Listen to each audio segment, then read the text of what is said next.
I feel like it's worth examination as to why there are definitely broad swaths of the public who aren't like bloodthirsty murderers or would never endorse murder, and why their attitude is very different than the way that we're hearing from corporate media. We're going to talk about this case. It's been a while since we've talked about this case. For those of you who don't know, Luigi Mangione allegedly killed the United Healthcare CEO, Brian Thompson. He was caught. He got away, and then he was caught by a McDonald's employee in a nearby state in Pennsylvania. And the authorities pounced on him. You know, allegedly all of this happened, right? Now, he's not pleading guilty to the murder. He's pleading guilty to the stalking charges. We're going to be talking about the importance of that. Let's get started here. Right outside the courthouse in New York City, where Luigi Mangione confirms he is prepared to plead guilty. Tell us more, Shimon. Okay, so I'm going to just bring it to you right now from inside the courtroom. Mangione has begun speaking, and here we go. After years of enduring pain from a broken back and witnessing similar experiences of others, he said he learned United Healthcare would be holding its annual investor conference in December 2024. He said the public location wasn't posted, but he researched to learn the location and who would be there.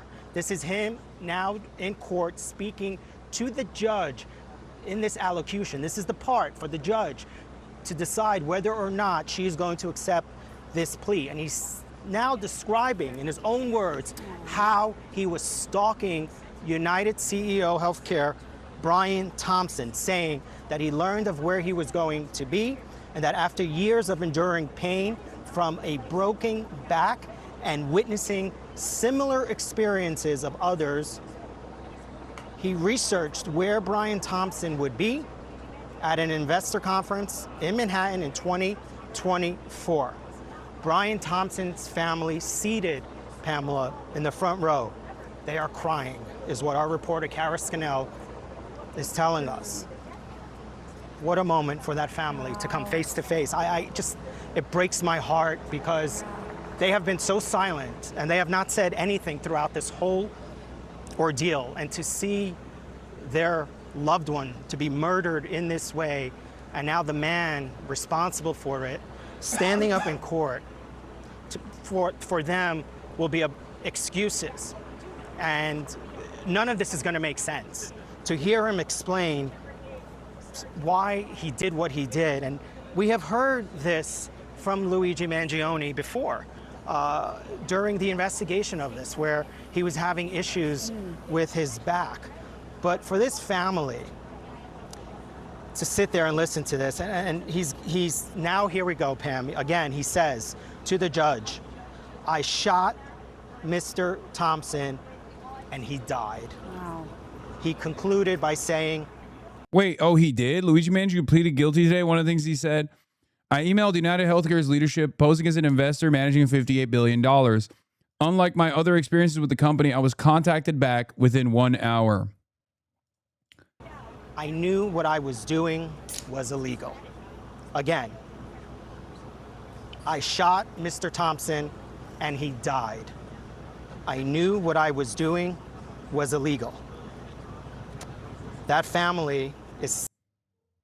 Shouldn't the media refrain from projecting guilt? Buddy, are you kidding me?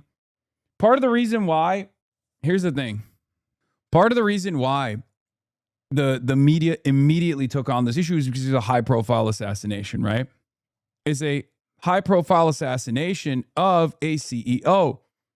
And yes, corporate-backed media obviously lost their damn minds when they saw that the broader American public, who are normally very, very anti-crime, like most people are anti-crime, but like Americans are very aggressive about crimes, especially death, especially a murder, right?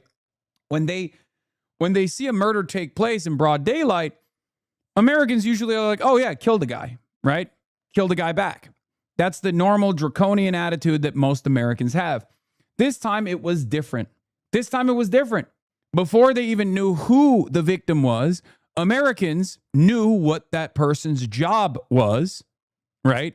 And immediately took a very different stance than you would normally expect. And it wasn't just young people either. There were plenty of older people as well who had experiences having their insurance claims denied in some of their weakest moments, in some of their worst moments in their lives.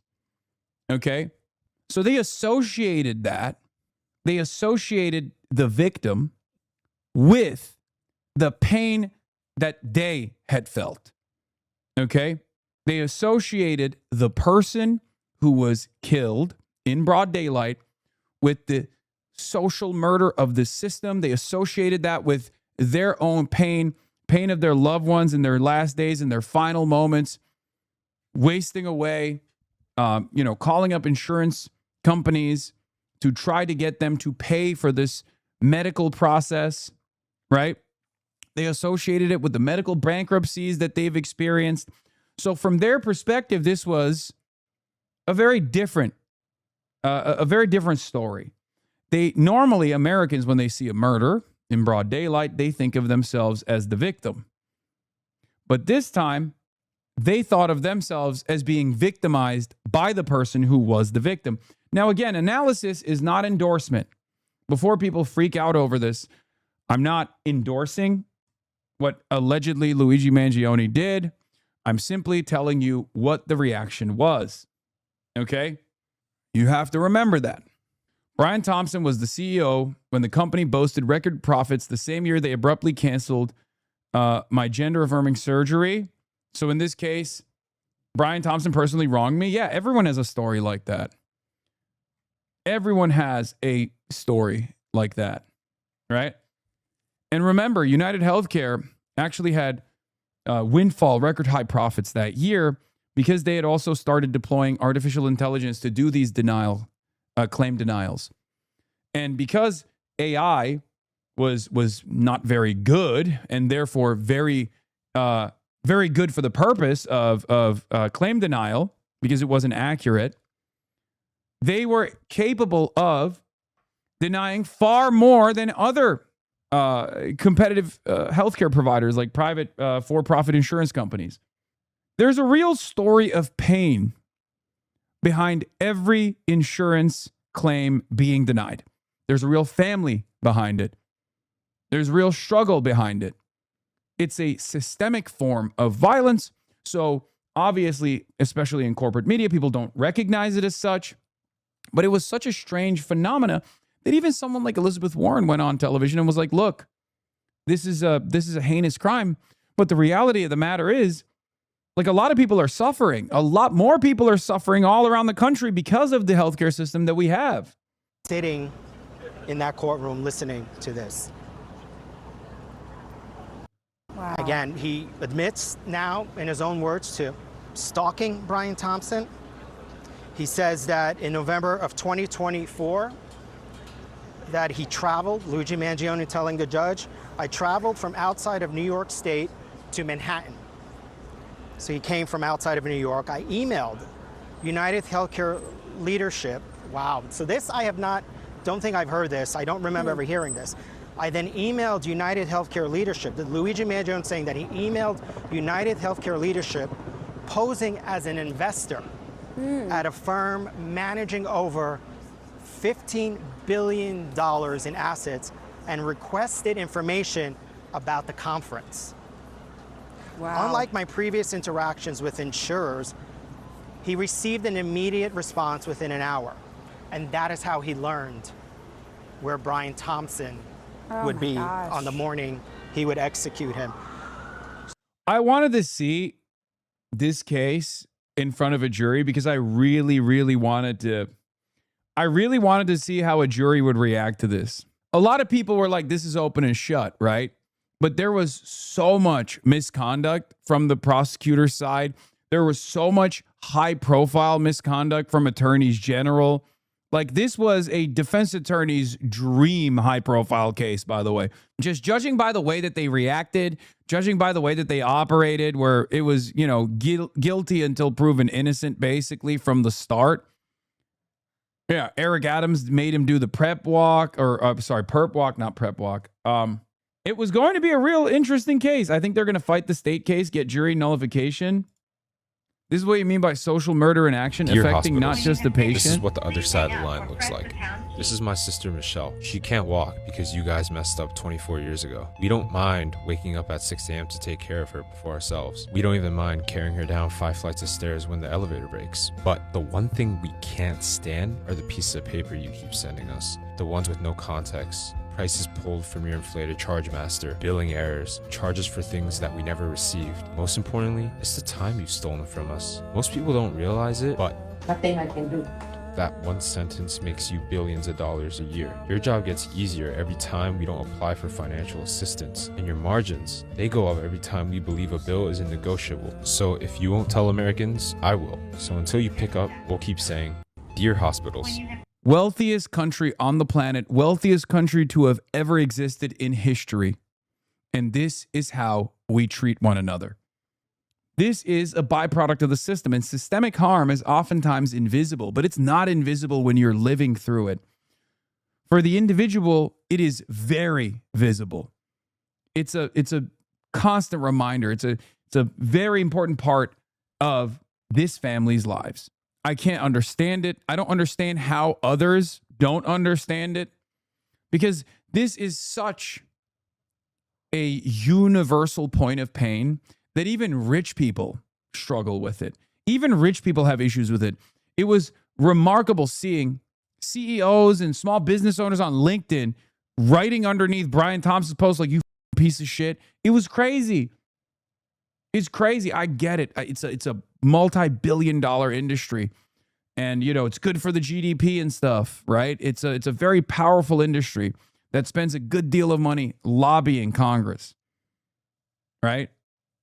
100,000 lives a year. New study that came out from Yale found that Medicare for All would save 114,000 lives a year and reduce healthcare spending by over $1 trillion. Families would no longer have to choose between paying household bills or seeing a doctor. Medicare for All is the right answer, but to our broken healthcare system. It's incredible. And so once again, corporate media that oftentimes is getting funds from Aetna, Blue Cross Blue Shield, and numerous other companies, right? Numerous other profiteers of our pain can turn around and focus on how people reacted to Luigi Mangione, how people reacted to this innocent man, Brian Thompson, getting slain. But the struggle continues. The pain continues. The pain is very real, and it is very universal. Dude, yeah, this is a great point. Joe Biden. When Joe Biden's son, Hunter Biden, or not Hunter Biden, Beau Biden, I apologize, had cancer due to the burn pits when he was serving in Iraq, Afghanistan, okay? He had cancer, and Joe Biden couldn't pay the medical bills. So we had to take a loan from Barack Obama at the time. When Biden was vice president, Obama was the president. People talked about this like it was a point of pride, like, oh, look at how wonderful it is. Look how awesome it is that, the vice president is just like us. It's like, what are you talking about? This is insanity. This is utter madness. Joe Biden says Obama offered financial help during his son's illness. That's what I mean when I say this impacts everyone, even in the highest office. I went on my insurance provider's website to book a new PCP visit months in advance. I show up to the appointment. The front desk tells me that due to a negotiations fallout with the insurance, they're no longer considered in-network, and instead of a $20 copay, I'd be on the hook for $300. I was already there. What was I going to do? Leave and wait months just for the same thing to maybe happen somewhere else? I ate it because I could. Imagine how often that happens to people who can't. Exactly. This can't go on. This cannot continue. It is one of the most insane processes that we abide by. And of course, once again, as is the case, because they can't tackle the message, they'll shoot the messenger. If you say this is unacceptable, if you say something like the reason why people find Luigi Mangione to be an innocent person or whatever, it stems from the fact that they've actually seen. It stems from the fact that they've actually experienced the negative consequences that are deeply personal, the violence of this system of for-profit healthcare They'll say, oh, you're in support of Luigi Mangione. You're in support of murder. You're in support of death and destruction. I am a socialist. I'm a Marxist. I am not an anarchist. I am not in favor of adventurism. Okay?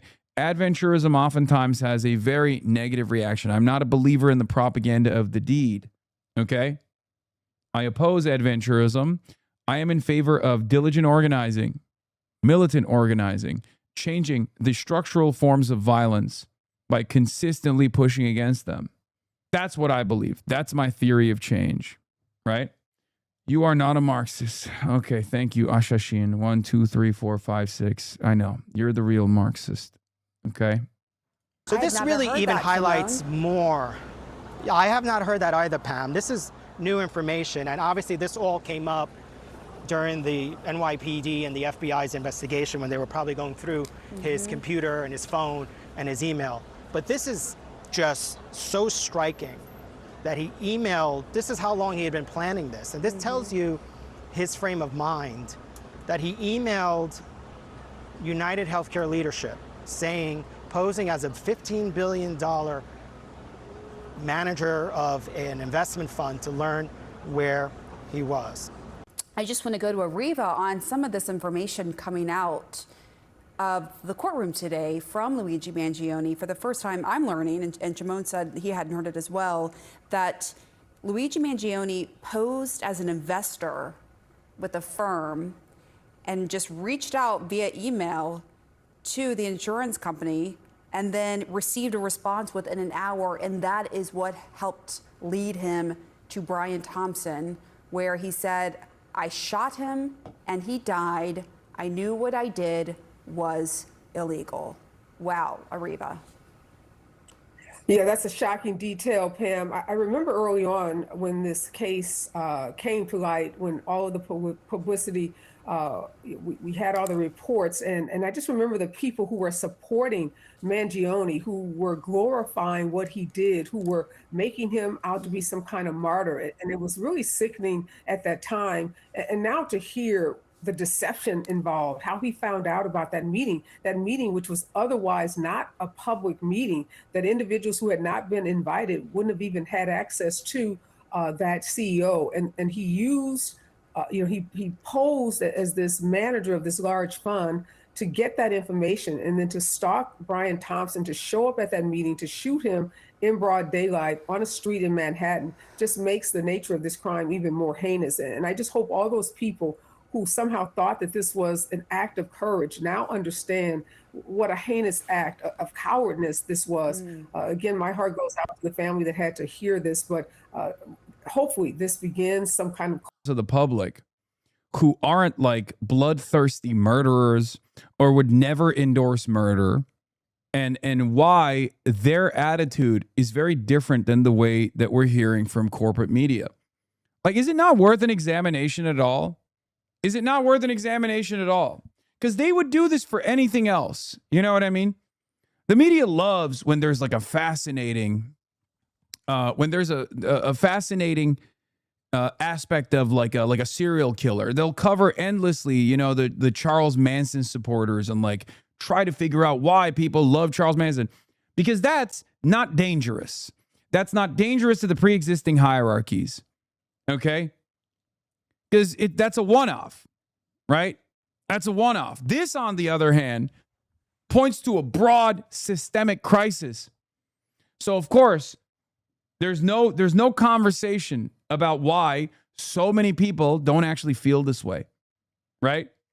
They'll do it for Ted Kaczynski. They'll do it for Charles Manson followers. I'm not making a comparison between like what Luigi Mangione allegedly did versus Charles Manson. I'm just simply saying like there's a reason for why the media that normally is very invested in understanding the fascinating psychology behind why certain serial killers develop a cult of personality, but they would never in a million years explore why so many millions of Americans actually see this very differently than the way they're presenting it. Closure for them. That sentencing hearing that will take place in December will give them an opportunity to present impact statements and to talk about how horrific the loss of Mr. Thompson has been for this family. Again, we talk about the state court. At this point, Pamela, you can only imagine that this is about where he's going to serve time, because it is clear that he is going to get a life sentence, whether it's from this federal court or if he is convicted in state court. And the lawyers are jockeying now to determine, does that life sentence happen in a federal prison or in a state prison? But certain that he is going to spend the rest of his life in prison, as he should, for the admission that he just made in that courtroom today. All right, Michael Smerconish is actually standing by and wants to get in this conversation. Michael, what are your thoughts? I want to follow up something Ariva said about the perverse nature, the way in which some have received this horrific murder. On 54th Street, where this transpired, the hotel where Brian Thompson spent his last night is a hotel where I would often stay when working for SiriusXM and CNN. And I remember being on that block in the immediate aftermath, 2 or 3 days later. What was surreal is the fact that there were no candles. There were no flowers. There was no memorial for Brian Thompson. And what I remember is that on a telephone pole that was adjacent to the murder scene, I saw something that depicted Luigi Mangione as a saint. You might remember that there were wanted posters that were then put up in that neighborhood for other corporate leaders. And all of the glamour and panache that has surrounded this man, I just find twisted and tragic. And I can only hope that the way in which now he has just articulated exactly what he did is going to change minds, maybe not, but of those people that have glamorized this killer. I can say killer now without any fear of. So here's the other side of the story. It's like, you can keep slamming murder is bad over and over again, but you're not making a broader point that people disagree with. Like, of course, wow, a brave take. You know what I mean? Brave take, guys. Murder is bad. I had no idea. Like, yeah, no shit. No shit. I don't know. I just don't understand why no one, and I mean no one, wants to explore something beyond simply saying over and over again that murder is bad, immoral, evil, wrong. Everybody understands that, dude. That's kind of the point. Of contradiction because of what he has said. And one other observation I'd make is what a sin that we all couldn't watch. Here, I'll give you one other comparison here, okay? Every single time, if it's systemic violence or if it's state violence, the media takes a very different tone, a very different attitude, right? ICE murders Renee Good. ICE murders Alex Peretti. And all of a sudden, it's, well, you know, the government called them terrorists. That's wrong, probably, but, you know, maybe they had a good reason for it. Okay? This is not a justification of Luigi Mangione's actions. I want to repeat that one more time. But from the perspective of the average American that has had to deal with this shit, okay, they see it as murder as well. When someone cannot pay for their health care, when someone cannot pay for their health care and they watch their loved ones die as a consequence, they don't look at that and go, oh, well, sucks to suck. That's just a byproduct of the capitalist system. Sucks to suck. That's totally valid. Sorry, my grandmother should have grinded harder. They don't think like that. Okay? They think that's a death that did not have to happen. That's murder. And because this has happened so many times, according to the new Yale study, 114,000 times a year, that's 114,000 families that have suffered from murder. They don't analyze it as well, this is a byproduct of the system. I should have worked harder. My grandparents should have worked harder. They should have just not gotten cancer. You know what I mean? They see it as these people should not have died. My loved ones in their final moments should have had peace. And instead, all they knew was even more pain. There ought to be cameras in courtrooms all across the United States, including federal courtrooms and including the Supreme Court of the United States. Yeah, I am with you on that, Michael Smerconish. Our Kara Scannell just came outside of that courtroom. Kara, you were there for every second of what went down. Tell us about it. Well, Pamela, Luigi Mangione was led into the courtroom. He's wearing a beige prison outfit, escorted by 2 U.S. Marshals, where he sat down between his attorneys. The judge went through the process asking him if he understood his rights, if he had taken any medication, if he was under any medical care. All of his answers were crisp and clear, someone who was definitely in control and aware of what was going on today. And then when she started to ask him the specifics of his guilty plea, to explain what he had done that was wrong, Mangione chose to stay seated and he started to read from a piece of paper. The judge actually stopped him and asked him to slow down because he was going too quickly through it. But a few things that stood out to me from what he said is he started it by saying, after years of enduring severe pain for a broken back, navigating obstacles in the healthcare system. So underscoring again what his motive here in this case is. And he walked through it saying another thing, he's underscoring what he had previously written about in those writings, the greed of the healthcare industry. He said he had emailed United Healthcare's leadership trying to find out about the specific location of the investor conference where he was targeting Brian Thompson. He said he claimed to have $50 billion in assets. And he said, like, unlike his other previous interactions with the healthcare industry, he got a response immediately within an hour. Then he went on to explain that he had made a gun using a 3D printer, that he had obtained a silencer, and then he said he'd traveled to New York with the intent to shoot Brian Thompson. He said, I knew what I was doing was illegal. He did not say it was wrong. Defense attorneys are now at the microphones. Let's listen. Good afternoon, everyone. My name is Karen Friedman Agnifilo, and I represent Luigi Mangione. Today is a solemn and significant day. With today's guilty plea, Mr. Mangione has accepted full responsibility for the death of Brian Thompson, arising from the events of December 4th, 2024, outside of the United Healthcare Investor Conference here in Midtown Manhattan. It was a single... To me, all this feels like a plan. I mean, it is. It is 100%. Like, the way that people are going to utilize this is they're going to weaponize anyone that says, like, oh, it was awesome or whatever. And they're going to use that to slam it against, like, advocates of Medicare for all. 100%. I'm just letting you guys know. So if you're not disciplined in this moment, if you think you can make jokes or anything like that, sorry, you can't. The knives are out, and absolutely 1 million times over, they are going to utilize this opportunity. They are going to utilize this opportunity in mainstream media and corporate media to get everyone to shut the fuck up. Okay? It's a classic case.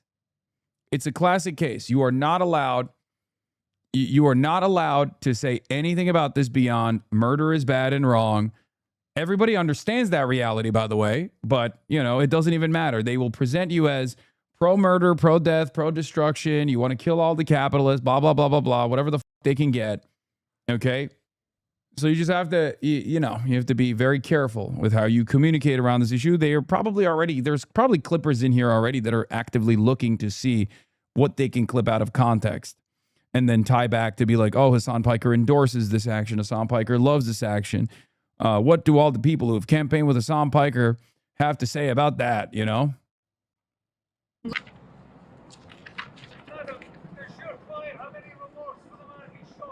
Okay, let me go back to Kara and Shimon. I do want to talk about some of the details of what Luigi Mangione admitted in court, but just to explain what we just heard from his attorneys, Kara, and you have been talking about this, one of the reasons why they decided to go ahead and have this plea deal is so that the charges in New York State could be dropped because of what's known as the double jeopardy law in New York State.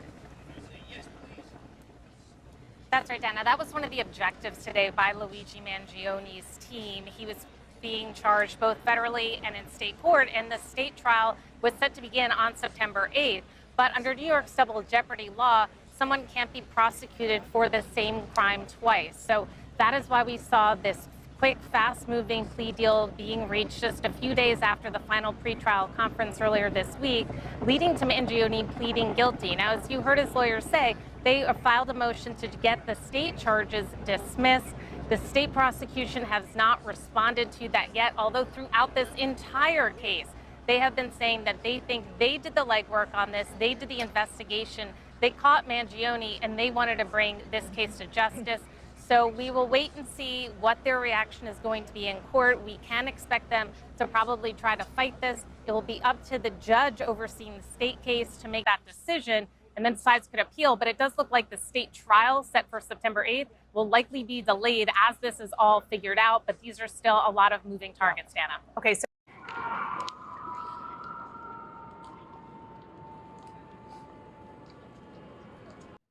Jessica Tisch at the scene of the crime.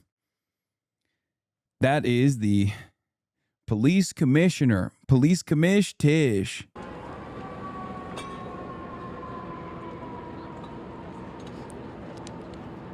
Jay Mershon says the strategy here from Luigi's team is to get the state case thrown out because New York State has very strong protections against the dual sovereign double jeopardy doctrine. They even filed a motion to dismiss in the state court today. You can read that here. Zoran's fave? Yeah.